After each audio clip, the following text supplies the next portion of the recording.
Hello my dear students, कैसे आप सभी। उम्मीद करता हूँ कि आप सभी एकदम बहुत बढ़िया होंगे। आपका फिर से स्वागत है हमारी एक और नई वीडियो में। और जैसा कि बच्चों आप सभी को पता है, अब आपका सिर्फ एक एग्जाम रहने वाला है, वो है सिर्फ और सिर्फ मैथमेटिक्स, जो कि 11 मार्च को होने वाला है। तो इसी क्रम में हम आपके लिए फिर से एक प्रीवियस ईयर क्वेश्चन पेपर लेकर आए हैं। आज हम सॉल्व करेंगे मैथमेटिक्स बेसिक का जो प्रश्न पत्र है उसको, और सेट नंबर फर्स्ट है हमारे पास। कोड संख्या 420/1/1 है। तो फटाफट से देख लेते हैं इसके सारे एमसीक्यू क्वेश्चन सॉल्व करने की हम कोशिश करेंगे, और मैं फटाफट जो है इसके टिक द करेक्ट बताने वाला हूँ कि क्या क्या इसके राइट आंसर होने वाले हैं। सॉल्यूशन इस वीडियो में नहीं हो पाएगा क्योंकि वीडियो फिर काफ़ी लंबी हो जाएगी और स्क्रीन पर मैं सॉल्यूशन इसे नहीं कर पाऊंगा। तो चलिए फटाफट से पहले प्रश्न की तरफ चलते हैं। और पहला प्रश्न जो है वो किस तरीके का है, किस लेवल का प्रश्न है। बहुत ही इजी प्रश्न आते हैं मैथमेटिक्स बेसिक्स में। अगर हम बात करें तो कह रहा है कि खंड क में 20 प्रश्न है और प्रत्येक प्रश्न 1 अंक का है। सबसे पहले प्राकृत संख्या 228 का भाज्य गुणनखंड क्या है। तो देखिए 228 के अभाज्य गुणनखंड की बात करें तो 228 का आपको क्या ले लेना है, एलसीएम ले लेना है। ठीक है, आप जिस तरीके से इसे एलसीएम लेंगे, दो एकम दो, दो चौके आठ, दो चौके आठ, ठीक है, इस तरीके से अगर आप फैक्टर तोड़ेंगे तो यहाँ पर जो संख्या आएंगी वही इसका क्या हो जाएगा, आंसर हो जाएगा। तो इसका राइट आंसर हो जाएगा आपका ऑप्शन नंबर सी, 2 की पावर 5 और 3 की पावर 2, ये इसका राइट आंसर होगा। ठीक है। सेकंड प्रश्न की बात करें तो कहता है यदि 2 cos थीटा इक्वल टू 1 है तो थीटा का मान कितना होगा। cos theta equal to 1/2। ठीक है, अगर हम इसको सॉल्व करें 2 cos थीटा, आप देखिए 2 cos थीटा इक्वल टू 1 है। ठीक है, इक्वल टू 1 है तो ये जो 2 है वो इक्वल के इस तरफ आ जाएगा, तो इसके नीचे आ जाएगा 1/2। ठीक है, यानी हमें टेबल में देखना पड़ेगा, ट्रिग्नोमेट्रिक टेबल के अंदर देखना पड़ेगा कि कॉस की 1/2 वैल्यू किस थीटा को डिनोट करती है। तो इसका वैसे तो right answer option number B है, 60 डिग्री। आप एक बार टेबल के अंदर चेक कर लीजिएगा। ठीक है। तीसरे प्रश्न की बात करें तो तीसरे प्रश्न में कह रहा है कि 52 ताश के पत्तों को एक अच्छे प्रकार से फेंटे गए गड्डी से अगर एक पत्ता निकाला जाता है तो इस पत्ते के लाल रंग के होने की क्या प्रायिकता है। देखिए 52 ताश के पत्ते हैं और उसमें से एक लाल रंग के गायब होने की प्रायिकता कह रहा है। ठीक है, तो 52 ताश के पत्तों में टोटल पत्ते कितने हो गए, 52 ही हो गए। और लाल रंग के पत्ते कितने हो गए, टोटल 26 हो गए लाल रंग के पत्ते। तो 26 और 52 को जब आप कट करेंगे तो आपका आंसर आएगा 1/2। तो इसका राइट आंसर हो जाएगा 1/2। ठीक है। चौथे प्रश्न की बात करते हैं तो 2x² माइनस 5x माइनस 3 का विविक्तिकार पूछा है। तो आपको यहाँ पर फॉर्मूला अप्लाई करना है, d इक्वल टू, ठीक है, फॉर्मूला है d इक्वल टू b²। ठीक है, b² माइनस 4ac। ठीक है, ये फॉर्मूला अगर आप यहाँ अप्लाई करेंगे तो आपका जो आंसर आएगा वो क्या आएगा, 1 आएगा। तो इस प्रश्न का जो आंसर है वो क्या है, 1 है। पांचवें प्रश्न की बात करें तो बिंदु 3 0 और 0-3 के बीच की दूरी पूछ रहा है।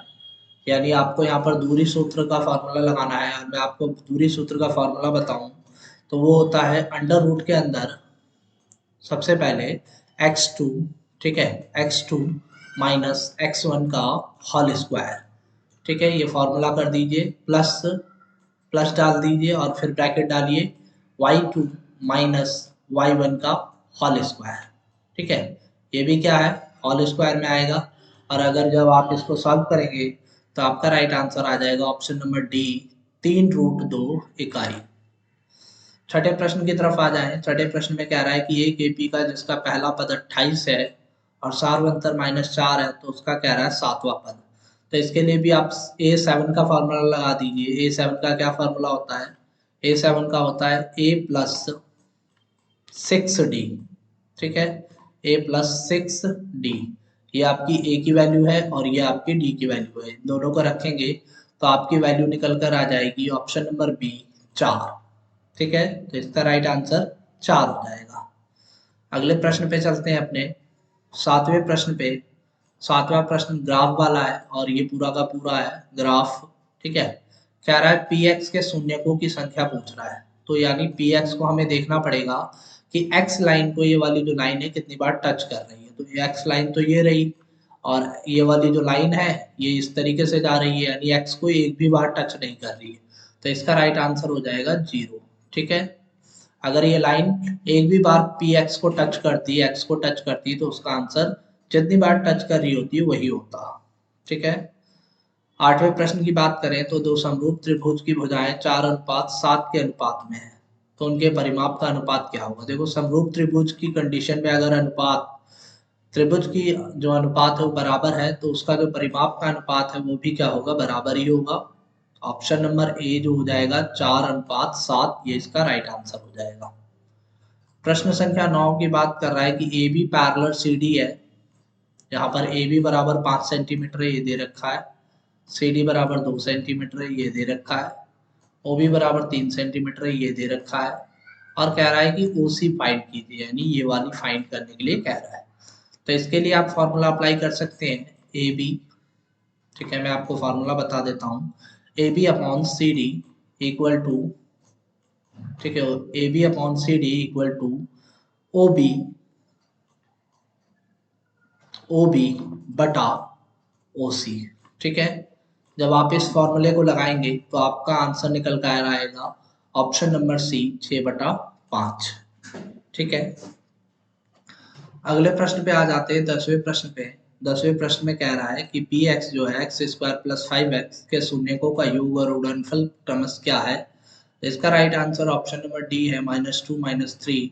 इसका सॉल्यूशन काफी लंबा है और मैं इतने शॉर्ट तरीके में इसको नहीं बता सकता।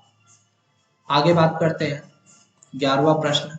कह रहा है एक पासा एक बार फेंका गया है, पासा यानी डाइस एक बार फेंकी गई है और 7 से कम की संख्या होने की क्या प्रायिकता है। तो 7 से कम के होने की प्रायिकता क्या होती है, 7 से कम कितनी संख्या होती है पासे में, 6 होती है। ठीक है, और टोटल नंबर कितने होते हैं, टोटल नंबर भी 6 ही होते हैं। तो 6/6 अगर कट करेंगे तो कितना आएगा, 1 आएगा। तो इसका right answer option number B 1 हो जाएगा। ठीक है, 12वें प्रश्न में कह रहा है 100 मीटर ऊंचा एक खंबा है, भूमि के एक बिंदु से जो खंबे के पास से 100√3 की दूरी पर है, कोण बनाता है, उसका सही माप क्या है, कोण निकालना है इसमें। ये आकृति दे रखी है, ये हमारा पी होता है परपेंडिकुलर और ये होता है हमारा बेस। तो पी अपॉन बेस अगर आप रखोगे, पी अपॉन बेस जब ऊपर नीचे रखोगे तो इसको कैसे रखना है, पी कितना है 100 है। ठीक है, और बी बी कितना है, वो 100√3 है, 100√3। ठीक है, तो 100 से 100 कट जाएगा, क्या बचेगा √3, ऊपर क्या बचेगा 1। तो 1/√3 जो है वो 10 की किसकी वैल्यू है, 30 डिग्री की वैल्यू है। तो इसका राइट आंसर हो जाएगा ऑप्शन नंबर डी 30 डिग्री। ठीक है, 13वें प्रश्न पे आए तो त्रिज्या r और ऊंचाई 3r के शंकु का आयतन पूछ रहा है। तो शंकु के आयतन का फॉर्मूला लगा देना है, जो कि फॉर्मूला होता है 1/3 पाई r स्क्वायर h। ये फॉर्मूला लगा देना और सॉल्व कर देना है। इसका राइट आंसर हो जाएगा ऑप्शन नंबर डी पाई r क्यूब। ठीक है, 14वें प्रश्न की बात करें तो 7 सेंटीमीटर व्यास के वृत्त पर दो समांतर स्पर्श रेखाओं के बीच की दूरी कितनी होगी। दो समांतर स्पर्श रेखाओं के बीच की दूरी कह रहा है, यानी यहाँ पर एक स्पर्श रेखा है, एक स्पर्श रेखा यहाँ पर है। ठीक है, और ये 7 सेंटीमीटर है, ये भी 7 सेंटीमीटर है। तो ये 7 और ये 7 कितना हो गया, दोनों को जोड़ देंगे तो 14 आ जाएगा। राइट आंसर हो जाएगा आपका 14 सेंटीमीटर। ठीक है, 15वें प्रश्न में पूछ रहा है कि दी गई आकृति में समरूपता की कसौटी बताइए कि इसमें किस तरह की कसौटी का इस्तेमाल किया गया है। तो मैं आपको बता दूं ABC समरूप है PQR के। तो यहाँ पर देखिए एक एंगल मैच होगा 50-50 और दो साइडें बराबर अनुपात में यहाँ पर मैच होने वाली है 3.5:7, 4, 2.2, 4.4। तो यहाँ पर जो राइट आंसर हो जाएगा, दो साइड का मैच हो रहा है और एक एंगल का मैच हो रहा है। तो यहाँ पर ऑप्शन नंबर सी जो हो जाएगा वो हमारा राइट आंसर हो जाएगा। आगे बढ़े अपने अगले प्रश्न की तरफ आ जाए तो अगले प्रश्न में कह रहा है 16वां प्रश्न। तो संपूरक कोणों में बड़ा कोण छोटे कोण से 18 डिग्री अधिक है, तो बड़े कोण की माप क्या होगी। देखो इसको अगर हम सॉल्व करेंगे तो इक्वेशन बनेगी। सबसे पहले हमें सॉल्व करना होगा x + y = 180 डिग्री। ठीक है, x + y = 180 डिग्री। फिर y की वैल्यू यहाँ पर रखनी होगी x + 18। ठीक है, और जब हम इसे सॉल्व करेंगे पूरा तो आपका x निकल कर आएगा 81 और 81 में जब 18 ऐड करेंगे तो आ जाएगा आपका 99। ये इसका राइट आंसर हो जाएगा। 17वें प्रश्न में कह रहा है कि एबीसी का परिमाप निकालिए। तो ये एबीसी है, पूरा का पूरा ट्राइंगल है, ठीक है। तो यहाँ पर कुछ स्पर्श रेखाएं दे रखी हैं, 5 है तो ये भी 5 ही होगा, ये 4 है तो ये भी 4 होगा, ये 6 है तो ये 6 होगा। अब इन सबको चारों, इन सारी साइडों को अगर ऐड कर देंगे तो आपका राइट आंसर बन जाएगा 30 डिग्री, 30 सेंटीमीटर। तो ऑप्शन ए 30 सेंटीमीटर इसका राइट आंसर हो जाएगा। 18वें प्रश्न में कह रहा है कि BC और BD केंद्र O वाले वृत्त पर दो स्पर्श रेखा है। वृत्त की त्रिज्या 9 सेंटीमीटर है, OB 15 सेंटीमीटर है, जैसा कि ग्राफ दिखा रखा है। तो कह रहा है BC प्लस BD की लंबाई निकालिए, यानी ये निकालना है और ये निकालना है। अगर ये मैं बात करूं तो ये क्या बन रहा है, ये बेस बन रहा है, ठीक है, और जो ये होगा वही ये होगा।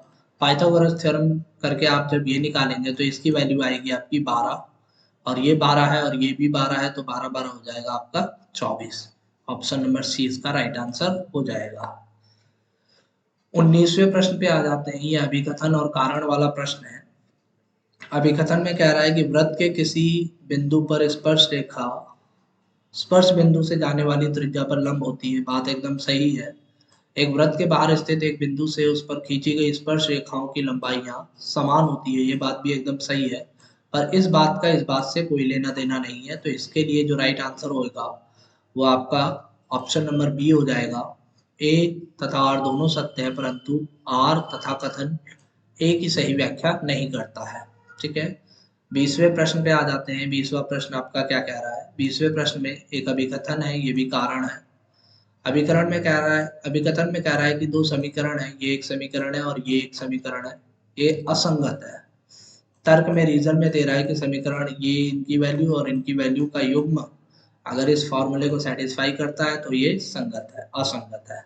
तो आप जब इनकी वैल्यू को इस फॉर्मूले में डालेंगे तो आपको वैल्यू एकदम एक्यूरेट लगेगी, इसी के तरीके से निकलेगी।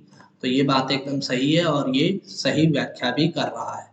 तो इसका जो राइट आंसर हो जाएगा वो हो जाएगा आपका ऑप्शन नंबर ए और आर दोनों ही सत्य हैं तथा कथन ए की सही व्याख्या भी हो रही है, ठीक है। तो बच्चों, आई होप आपको इतना पूरा पेपर समझ में आया होगा और इसी तरीके का पूरा पेपर आएगा आपका। इस प्रीवियस ईयर क्वेश्चन पेपर को काफ़ी अच्छे से सॉल्व कर लीजिएगा ताकि आपको आने वाले एग्जाम में किसी तरह की कोई दिक्कत ना हो और आपका जो भविष्य है वो काफ़ी उज्जवल हो। हम इसी तरीके के प्रीवियस ईयर क्वेश्चन पेपर लेकर आते रहेंगे। आज हमने सेट 1 कराया है, कल की डेट में हम सेट 2 दे देंगे और परसों हम सेट 3 दे देंगे, ठीक है।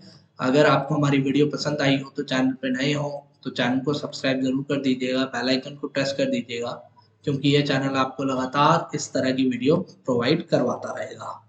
फिर मिलते हैं नई वीडियो में नई अपडेट के साथ, तब तक के लिए जय हिंद।